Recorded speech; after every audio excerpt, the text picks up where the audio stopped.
Hello students, welcome to my channel learners voice academy. So आज मैं आप लोगों के लिए टॉपिक लेकर आई हूँ that is 5S। So 5S क्या है, कहाँ से आया है और ये से कैसे अप्लाई किया जाता है, ये सब मैं आज आपको बताने वाली हूँ। तो वीडियो को लास्ट तक देखना और इसके जो भी पॉइंट्स हैं वो आपको कभी भी नहीं भूलेंगे। लास्ट में एक सीक्रेट बताने वाली हूँ कि कैसे आप इसको एग्जाम में याद रख सकते हैं इजीली। सो अगर आप नए हैं मेरे चैनल पे और आपने चैनल को सब्सक्राइब नहीं किया है, सो प्लीज़ मेरे चैनल को सब्सक्राइब कर लीजिए। ना आप लोग मुझे इंस्टाग्राम पे भी फॉलो कर सकते हैं, मैं लिंक डिस्क्रिप्शन बॉक्स में दे दूँगी और साइट पे भी आपको शो हो रहा होगा। सो आज जो टॉपिक है that is 5S। So basically ये जापानीज़ टेक्निक है जो कि यूज़ की जाती है प्रोडक्शन या इंडस्ट्रीज़ में। कैसे चीज़ों को मैनेज कर सकते हैं, कैसे हमारा जो वर्किंग इन्वायरमेंट है उसको हम इम्प्रूव कर सकते हैं। सो उसके बारे में हमें बताया गया था। इसके जो 5S हैं वो सारे 5S जो हैं वो हमें जापानीज़ में दिए गए हैं और मैं आपको इंग्लिश में उसको उसके वर्ड्स को एक्सप्लेन करके आपको अच्छे से समझाऊंगी। तो फर्स्ट आता है दैट इज़ सीरी, जिसको हम बोलते हैं सॉर्ट।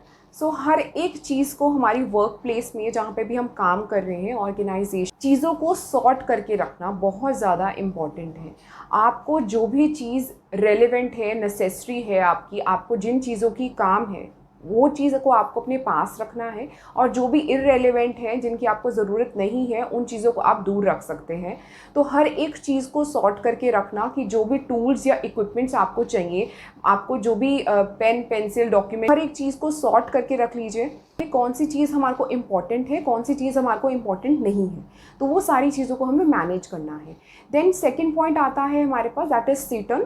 सो सीटर्न को हम सेट इन ऑर्डर भी बोलते हैं। So basically set in order का मतलब क्या है, हमें हर एक चीज़ को एक ऑर्डर वाइज रखना है, एक लेबल लगा देना है, एक ऑर्डर में रखना है कि इसके बाद ये, इसके बाद ये। सो एक ऑर्डर जो है वो हमें डिफाइन कर देना है। तो एक स्लोगन है बहुत ज़्यादा famous that place for everything, everything at its place. So ये बहुत इंपॉर्टेंट स्लोगन है। इसके अंदर यही बताया गया है कि हर एक चीज़ को हमें सेट इन ऑर्डर में रखना है, कैसे चीज़ों को मैनेज करना है, जिससे कि क्या होगा, हम हर एक चीज़ को अगर ऑर्डर वाइज रखेंगे कि इसके बाद हमें ये करना है या इसके बाद हमें ये काम करना है, या हमारे टूल्स एंड इक्विपमेंट्स को भी हम मैनेज करके रखेंगे, डॉक्यूमेंट्स को भी मैनेज करके रखेंगे प्रॉपरली, तो हमारे को बहुत ज़्यादा ईजी होगा। तो टाइम है वो वेस्ट नहीं होगा, हमारा रिड्यूस हो जाएगा हमारा टाइम, हमें सर्च करने में कोई भी ज़्यादा देर नहीं लगेगी। ऑर्गेनाइज करके रखेंगे चीज़ों को तो बहुत ज़्यादा क्विकली हम उन्हें एक्सेस कर सकते हैं, ले सकते हैं।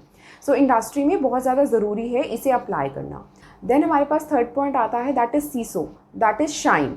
सो शाइन मतलब जो भी हमारा वर्क प्लेस है, जहाँ पे भी हम काम करते हैं, अगर वो साफ़ सुथरा होगा, मतलब क्लीन रखना है हमें उसे, कि अगर वो नीट एंड क्लीन होगा तो हमारा भी काम करने का मन करेगा और हम भी ज़्यादा काम करेंगे, अच्छे से काम करेंगे। क्यों करेंगे? क्योंकि हमें दिख रहा है कि सारी चीज़ें जो हैं वो बहुत शाइन कर रही हैं। ऐसे ही सेम जिनसे हम काम कर रहे हैं, हमारे इक्विपमेंट्स हो गए, हमारे टूल्स हो गए, हमारी मशीन्स हो गई, उनके आसपास बहुत सारा ऑयल गिर जाता है, वेस्ट मटीरियल गिर जाता है, तो हमें वो सारी चीज़ों को प्रॉपर्ली क्लीन रखना ज़रूरी है, सो दैट कि हम वर्क प्लेस पे अच्छे से काम कर सकें। और ये बहुत ज़्यादा इंपॉर्टेंट है कि हम अपनी हाइजीन को भी मेंटेन करें और हमारी सेफ्टी के लिए भी बहुत ज़्यादा इंपॉर्टेंट है कि हर एक चीज़ जो है वो नीट एंड क्लीन हो। देन हमारे पास फोर्थ पॉइंट आता है। फोर्थ पॉइंट है शिकेत्सु, that is standardise. So standardise करना, हर एक चीज़ को स्टैंडर्ड मेंटेन करके रखना कि कौन सी जॉब कैसे की जाएगी, कि how job is to be done, how design is to be executed. हर एक चीज़ जो भी हम कर रहे हैं उसे कैसे मेंटेन करके रखना है, कैसे एक स्टैंडर्ड जो है वो सेट करके रखना है हर एक चीज़ का। जॉब हमारी है, जो भी टास्क है, उसको उसी स्टैंडर्ड में बेसिकली उसी एक ऑर्डर के अंदर जो है हमें करना है। प्रोसेस अगर नहीं है कहीं पे तो उसी प्रोसेस में बेसिकली हमें वर्क करना है। देन हमारे पास फिफ्थ आता है दैट इज शित्सुके, दैट इज सस्टेन। सो एक डिसिप्लिन फॉलो करना कि हम कैसे हमारी ऑर्गेनाइजेशन के अंदर 5S को अप्लाई करने के बाद हम कैसे इम्प्रूव कर सकते हैं, इन सारी चीज़ों को चेक भी करना, एक्टिविटीज़ को देखना। सो एक डिसिप्लिन और एक रूल्स एंड प्रोसीजर को प्रॉपरली फॉलो करना, सस्टेन करना, उसी अकॉर्डिंग जो है हमें काम करना, ये बहुत ज़्यादा इंपॉर्टेंट है। हमारी लाइफ में भी हमें डिसिप्लिन फॉलो करना बहुत ज़्यादा इंपॉर्टेंट है कि हम एक डिसिप्लिन और प्रॉपर वे से चलें तो हम ज़रूर सक्सेस जो है वो अचीव कर सकते हैं। लास्ट स्टेप जो मैंने आपको देना था कि आप इसको कैसे याद रख सकते हैं। आप इसे ऐसे याद रख सकते हैं इन सारे पॉइंट्स को कि जैसे हम शॉपिंग करने के लिए जाते हैं शॉपिंग मॉल में, तो वहाँ पे आपने शॉप में देखा होगा कि उन्होंने क्या किया होता है, जब भी हम क्लोथ्स लेने के लिए जाते हैं उन्होंने हर एक चीज़ को सॉर्ट करके रखा होता है। सॉर्ट कैसे किया होता है उन्होंने, हमारा फर्स्ट जो उन्होंने रखा होता है मेन सेक्शन अलग है, वुमेन सेक्शन अलग है, किड्स सेक्शन अलग है, तो उन्होंने हर एक चीज़ को सॉर्ट किया है। देन सेट इन ऑर्डर, हर एक चीज़ को ऑर्डर में सेट किया हुआ है, मतलब M size, L size, XL sizes को उन्होंने क्या एक ऑर्डर में रखा होता है, सो दैट आप इजीली उसे क्या कर सकते हैं, निकाल सकते हैं जो भी आपका साइज़ है।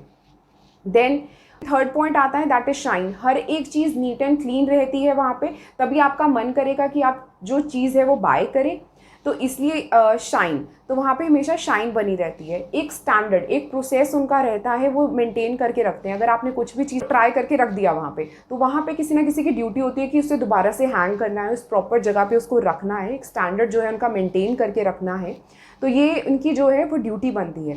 देन हमारे पास फिफ्थ पॉइंट आता है दैट इज़ सस्टेन। सो इस चीज़ को अप्लाई करते रहना, ये रूल्स एंड प्रोसीजर को फॉलो करते रहना बहुत ज़्यादा इंपॉर्टेंट है, तभी जो है कस्टमर्स आएंगे, वो प्रोडक्ट को बाय करेंगे, ईजी हो जाएगा। हमेशा याद रखना एग्जाम में कि आप शॉपिंग मॉल गए हैं, शॉपिंग मॉल में क्या किया जाता है, चीज़ों को सॉर्ट किया जाता है, सेट इन ऑर्डर मतलब ML साइज में रखा जाता है, then shine, neat and clean किया जाता है, देन स्टैंडर्ड जो है वो फॉलो किया जाता है कि प्रॉपर स्टैंडर्ड जो हमने प्रोसेस थे, जो प्रॉपर स्टैंडर्ड है उसको फॉलो किया जाएगा। देन सस्टेन मतलब वही एक डिसिप्लिन जो है वो फॉलो किया जाएगा।